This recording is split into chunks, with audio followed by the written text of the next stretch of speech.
Hey, what is up guys? My name is Oleg, this is Bond. Welcome back to the channel. If you are new to the channel and like the content, please do subscribe so you don't miss any of the new videos. And I gotta tell you, we have some very exciting watch unboxings and watch reviews coming to you in the near future. In today's video, I'm going to do a full review of Corgeut 41mm, which is of course a Tudor Black Bay Heritage Homage watch. Now this watch offers an impressive set of specs for a very reasonable price.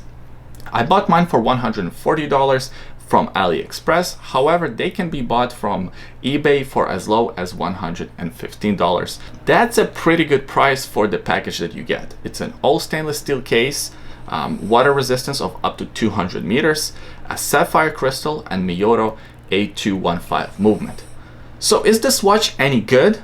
Is it the best beater for under $150? Well, let's get into it. All right, so here's the Corgeut 41mm Tudor Black Bay Heritage Homage watch. Let's start the review by looking at the basic dimensions. We have a diameter of 41mm, a lug-to-lug width of 51mm, a lug width of 22mm that tapers down to about 18mm by the clasp, and the thickness of 13mm. So the watch has classic Tudor Black Bay Heritage dimensions because it's of course a very heavy homage, a copy if you will, of that Tudor.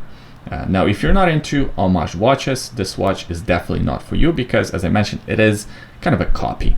They copied a lot of different elements, from the dimensions to the dial to the set of hands, the crown, a little bit different but still copied very much so, the bezel, and the list goes on and on. Of course there are huge differences between the two watches: the overall quality, the overall finishes, the movement, and of course the price. So I purchased this watch for $140 from Aliexpress. However, you can get this one from eBay, and that's where I would recommend you buy one, for around $115 as of recording of this video. Now when I did the unboxing video for this watch, of course a lot of you clicked on the eBay links and started searching for these watches, and the price has gone up by about $15, I believe, $10 or $15. So it was around $125 to $130. I believe they have some kind of algorithm that tracks how popular the watch is, and if it is becoming popular, if a lot of people are searching for the watch, then the price automatically increases. Taking a closer look at the case shape is of course copied from the Tudor Black Bay Heritage. The overall finishing on the case, it's all polished.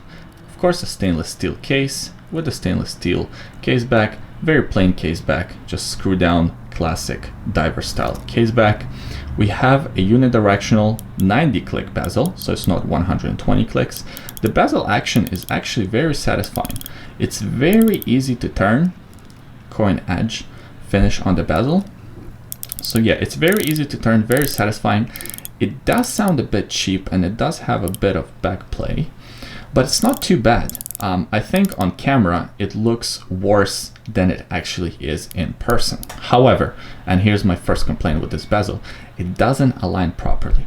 So you see here it doesn't align. If I go one over, it's just slightly over. Quality control issue, not a huge deal, but once you see it, and if you care about those sort of things, just keep that in mind.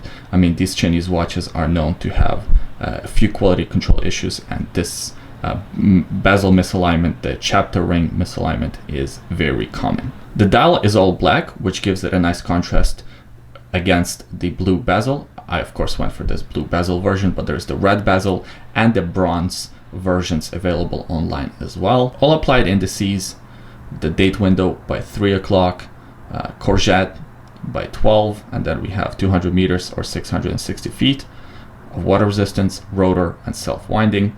Nowhere on the watch does it say that it's made in China. Take it as you will, whether it's a plus or a minus in your book. While we're on the subject of the dial, let's take a closer look at the set of hands. The set of hands are actually not the greatest. I wish they had spent a little bit more money or time, or maybe it's a quality control issue, but the color difference between the indices, the applied indices for our markings, and the hands is quite drastic. So the hands look almost white versus the indices look more of a creamy color. So maybe on camera it doesn't look as big of a difference, but in person it right away you can tell that the hands were not original to the watch, or maybe the watch is not of the greatest quality. Maybe this way you can tell the contrast. Again, not a huge deal for $115 or 120 bucks. You're not expecting too much, but it's something that I noticed and something that bugs me. The lume on a watch is actually pretty good. Let me pop a lume shot on the screen right now. And the lume on the hands actually fades first, so you get about 4 to 5 hours of lume before you can't tell what time it is. So when I did the unboxing video of this watch, my two biggest questions about it were, one, whether the glass is actually sapphire crystal, and two, whether the watch is actually water resistant, and water resistant up to 200 meters. So the sapphire glass is actually sapphire. I did the water drop test. I compared it to other sapphire glass watches in my collection. And I do believe that it is actually sapphire, although I don't have the diamond tester, so I can't tell you exactly 100%, but I'm 99% sure that it is sapphire. Now the water resistance. Unfortunately, again, I don't have the proper equipment to test the actual pressure that the watch case can withstand, but I can tell you this. I took this watch with me to a swimming pool, to a hot tub, to the beach, pretty much everywhere where there is water. I went swimming with it. I left it in a glass of water overnight, and the watch performed great. I mean, I was ready for the worst case scenario. I was ready to write this watch off in case it didn't actually have the water resistance that it claims that it does, but the watch performed great. So I don't know if it actually has the 200 meters of water resistance, but I know that you can safely go swimming, diving, snorkeling, do these type of activities with the watch no problem, and the watch performed fantastic. At least mine did. At the 3 o'clock position, we have a screw down crown. Let me unscrew it and show you the crown action. So the screw down crown is actually pretty good. I like the size of it. It makes it easy to operate. Here's what hand winding sounds like. This watch features the Miyota 8215 movement, kind of an old movement, introductory level automatic movement, has 21,600 beats per hour, about 38 hours of power reserve. Pretty good movement, has hand winding, does not have hacking, fairly reliable. Mine is running 22 seconds plus per day, which is not fantastic, but it's not too bad. One more praise for the watch that I have is this bracelet. So I bought mine on a stainless steel bracelet, and I can't recommend it enough. It's actually one of the best bracelets in a watch for under $300 that I've experienced. It feels very solid. It doesn't have too much flex in it. The links fall down really well. Solid end links, solid links throughout. Screw in pins, which is rare to find in a watch in this price range. So the bracelet is fantastic. I don't know how they were able to get this quality of a bracelet into a watch for around $120. Just to give you a comparison between the bracelet on this watch and the bracelet on my Tissel Marine Diver, this watch here being $220 and this one being $120. The difference, just purely looking at the bracelet, is kind of night and day. This one here has quite a bit of flex. That link that bothers me a lot, protruding out of the case. Of course, this one is also solid links and solid end links and screw in pins, versus this one here just falls perfectly. If we close the clasp down, not too much play, pretty good solid bracelet. However, the negative of this bracelet is this clasp. So the clasp doesn't feel secure at all. It's very easy to undo. It doesn't feel as of great quality as the bracelet does. I wish they spent a little bit more time and money on this clasp. Maybe I got a bad example, but even look, when it's on your wrist, just pulling this part here and it comes undone. So what are my overall and final thoughts on this watch? To be honest with you, I quite like it. I don't regret buying it, even at the high price that I paid at $140. I think it's a great beater watch. As I mentioned, I took this with me to the beach and on a lake vacation over the Seiko SKX, just because of that sapphire crystal and the fact that this is a cheaper watch. It still is reliable, having the Miyota movement. The case is done fairly well. Of course, has some QC issues like the misaligned bezel, like the color difference between the hands and the applied indices.